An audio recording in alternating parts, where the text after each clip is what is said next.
Welcome to Travel Chicks, where we talk travel, transformation, and inspiration. My name's Melissa. I'm the founder of Travel Chicks, and I want to let you know that it may be me, it may be one of our other travel chicks, but welcome on board this adventure. Please, if you love what you hear, like it. Leave a review and share this with your friends. We need to inspire more people to create their own travel story.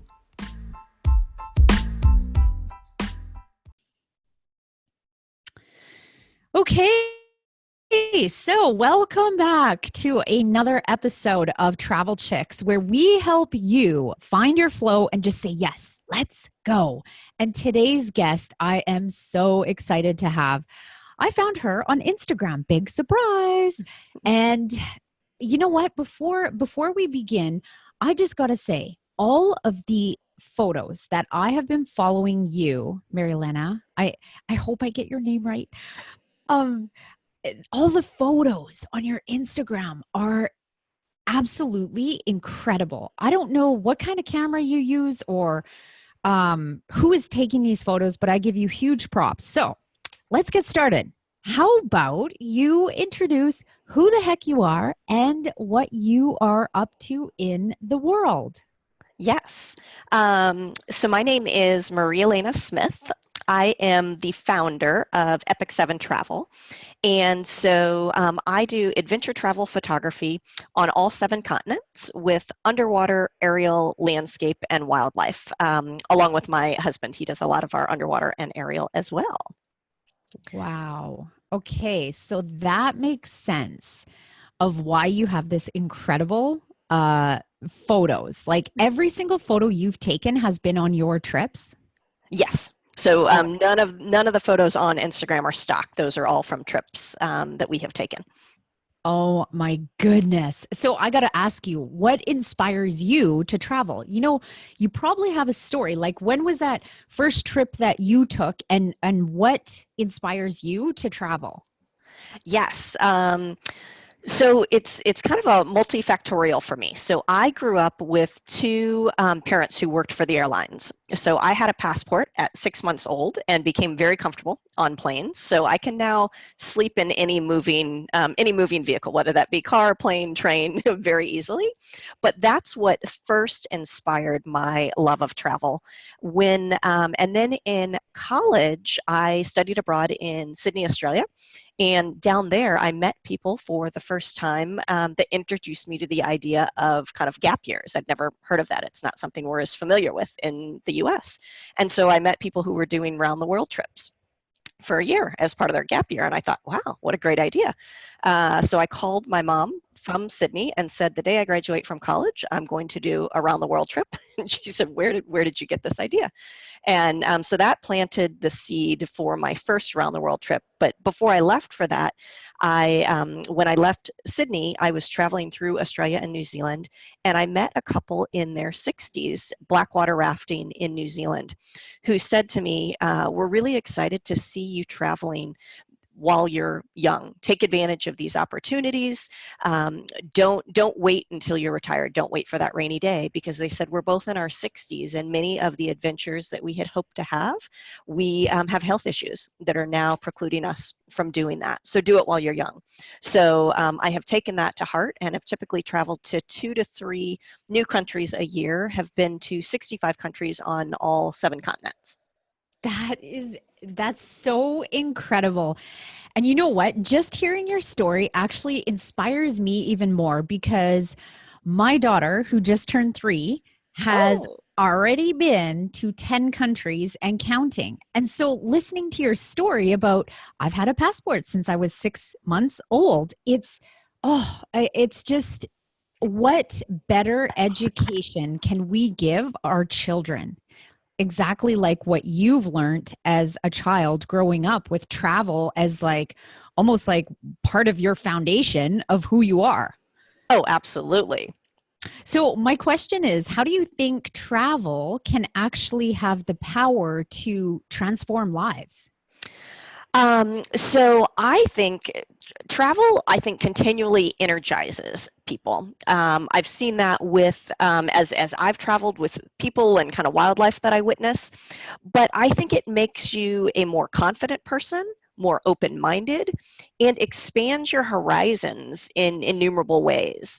And I think it gives you an ability to experience places in a much deeper way. In high school, I didn't have a deep interest in history, and now I'm a huge history buff. And so I love traveling to these places and reading about these ancient places that you've read about and heard about your entire lives. So I would say Angkor Wat has been my favorite, followed by Machu Picchu and the pyramids. But to just be able, it's astounding to stand in front of those places and think about how they were constructed during that period of time when there were no modern construction vehicles available. It's mind-boggling. It would be mind-boggling to do those things today, much less in the era in which they were built. Mm-hmm.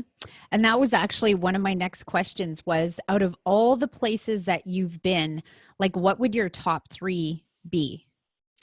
So that is a great question. So Antarctica is my number one. So we visited, my husband and I, for milestone birthdays, decided to visit our seventh continent in our seventh year together. Only intended to be this milestone trip, and it actually served as the impetus for me to leave my medical device marketing career and chase this dream with travel photography and writing, because a number of people on board had said, "Oh, well, who are you with?" And I said, "Oh, have you met my husband, Jason?" And they said, "That's not what we met. We met, what outlet are you with? Because your photography is really great and your stories are inspiring." And so 2 weeks after that trip, I came back and resigned to chase this dream. So it has been the most awe-inspiring, breathtaking place I've ever visited, but it has also been the most life-changing, given that I decided to take that Mm-hmm. leap after the trip. I would say my second other favorite place has been Papua New Guinea. It's about as off the grid as you can get and truly stepping back in time. They were first The island was first traveled and discovered by outsiders in 1935, and the Mm-hmm. last documented case of cannibalism was in 1965.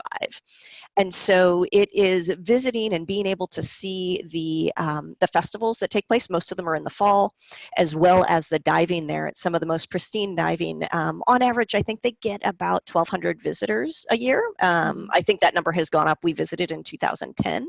Mm-hmm. So I would say that is a second favorite. And third favorite, I would say Africa in general. We've had some amazing touching experiences there.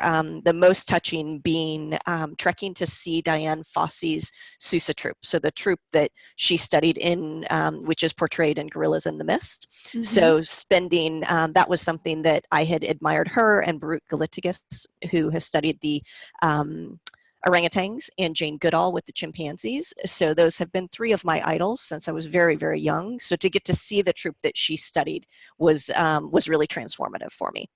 Oh my goodness. Just like listening to this is how can I don't I can't even imagine how people would not want to venture out into the world because at the end of the day, what is life about? Like, we don't take any of this material stuff with us. And these experiences that you've just shared and these places that you visited is like, it's inspiring me to want to go to these places. I myself have never been to Antarctica or Africa or Papua New Guinea. And wow, I didn't even realize Papua New Guinea had so much history. Oh yes, it's stunning, and the entire reason. So a lot of the travelers go in to see these festivals, and the reason those festivals started was to decrease warfare between the tribes. So within Papua New Guinea, there are 700 different languages spoken, and the thought was, let's provide awareness and recognition for the tribes and these beautiful the costumes that they wear and the face paint and the way that they've been decorated and designed, and to see the dances. It was just extraordinary to experience that, and then seeing people that live in a very different way. And depending on whether you're in the highlands versus down kind of lower near the rivers, the way of life is very different in terms of how it is that they're harvesting and farming, etc. Wow. So I'm curious, when is the best time to go there? So to Papua New Guinea, Yeah. it tends to be, I would say, with the festivals. So most of those are kind of September, October, because if you go in the middle of our summer, it is stifling hot. I will say it's still pretty stifling hot. It's a very hot and humid place. Yeah. But the festival that we went to was the Goroka Festival, and that's held in September each year. There's also one called the Mount Hagen Festival. So I would highly encourage if you do visit to schedule it around one of the festivals. Yeah. But also it's a place that when visiting, you really need to book that through a tour operator that Yep. can handle everything, just because it's relatively new to tourism, but there are safety concerns that pop up there. So Port Moresby, the capital of Papua New Guinea, is considered by some to be one of the most dangerous cities in the world. So you Okay. land and then take off to other places, but tribal warfare and different things escalate at various times. So kind of keeping an eye on that before you visit. But we're looking at when we can next get back there because we loved it so much. Mm-hmm. Cool. So what advice would you or could you give somebody who is sitting on the fence and afraid to take that leap to start exploring outside their own city? Absolutely. So I think so. I understand how that can be intimidating. Right before, so the round the world trip, the first round the world trip that I did with someone that I was dating, but I also did a round the world trip again, or what, I guess it wasn't around the world, it was in Asia, but did that right before business school. And I did it completely on my own and went through China, Vietnam, Cambodia, and Indonesia. And all I had was a plane ticket in and a plane ticket out. And I think it allows you to discover a lot about yourself. You realize that you're stronger than you are. Even if you are more introverted, you'll become a bit more extroverted to meet Mm-hmm. people. And I think you'll be continually surprised by the kindness of strangers. So I had a really tough time traveling on that trip in China. It was in 2002, and I do not expect anywhere that I go for people to speak English. I'm, going to make an attempt to speak their language. Chinese is a very difficult one, Mm-hmm. and signage and things were not in English. So it was very difficult for me to understand. And I rolled into a town very late at night. It was 1 a.m. on this bus, and got off, and there was this man and woman that said, you don't speak the language and finding a place to stay will be very difficult. I was on the Vietnam border getting ready to cross the next morning, and they said, come with us.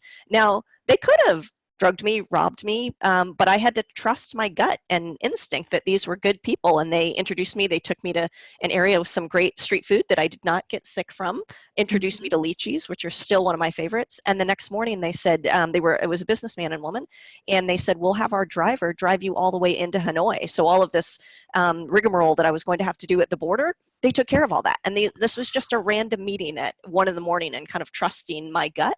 So I Mm-hmm. think that the kindness of strangers is one of the things that will really open your eyes, particularly with a lot of what's going on in the world these Yeah, days. And so being totally. able to see that and have that your belief in humanity reaffirmed is Mm-hmm. a great way and a great reason to travel. Mm-hmm.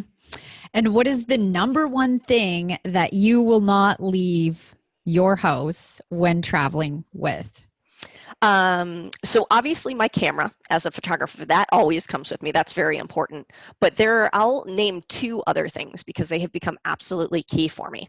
So one is the SteriPen UV filter. So sustainable travel is really important to me.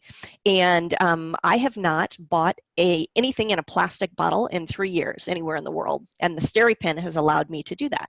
So you can fill up your Nalgene bottle from the tap, and for 90 seconds, you use this UV light, and you can buy it from REI, from Amazon, costs less than $100.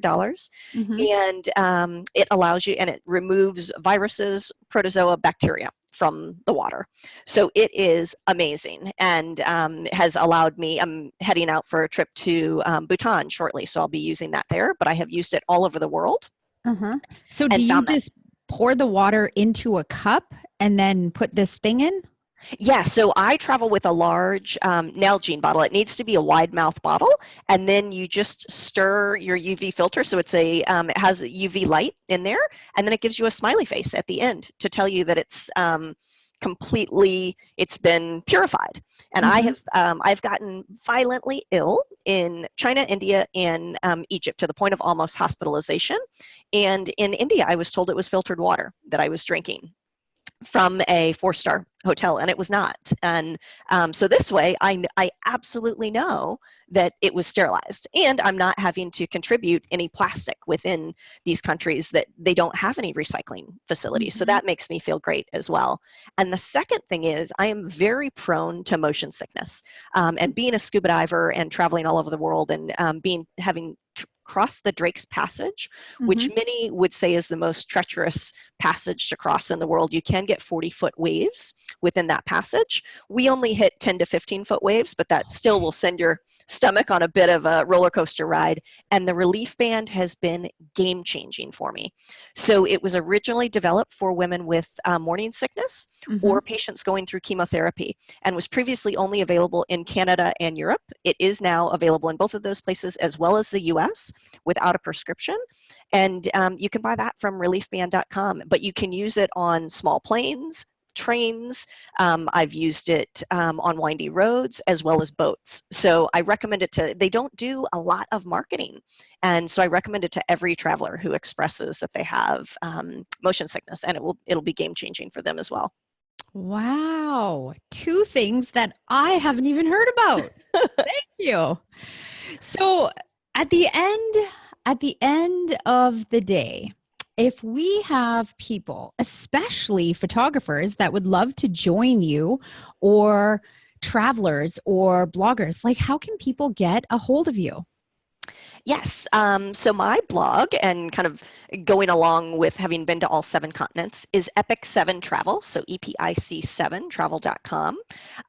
For those that are in the Bay Area, I have started running local photo workshops to share all that I have learned. I've attended 8 photo workshops around the world. So now I'm teaching a lot of those tenets here. And I'm also starting to run international tours. So Bhutan is my first offering in 2020. So that's why I'll be in Bhutan in November 2019, scouting for that tour. But you can reach me on my website, and I'm that same Epic 7 Travel across all social media: Facebook, Twitter, Pinterest, Instagram. Okay, perfect. And with your upcoming adventure trips that you're doing, that will also be posted on your website? Yes. Okay. So in terms of those trips, I will start marketing the Bhutan trip in December once I return, because I want the brochure that I want to create will be with all of my own photography, but it's customized with only 6 travelers joining, and with a lot of behind the scenes access to festivals, schools, monasteries, etc. So I'm really, really excited to share this magical kingdom of happiness, is what Bhutan is known as, with Mm-hmm. others. Amazing. Well, I want to thank you for taking the time today to share with us your travel insight and wisdom and knowledge. And thank you. Thank you for showing up. You're welcome. Well, thanks so much for having me. It's been a fun conversation. I always love chatting travel. Mm-hmm.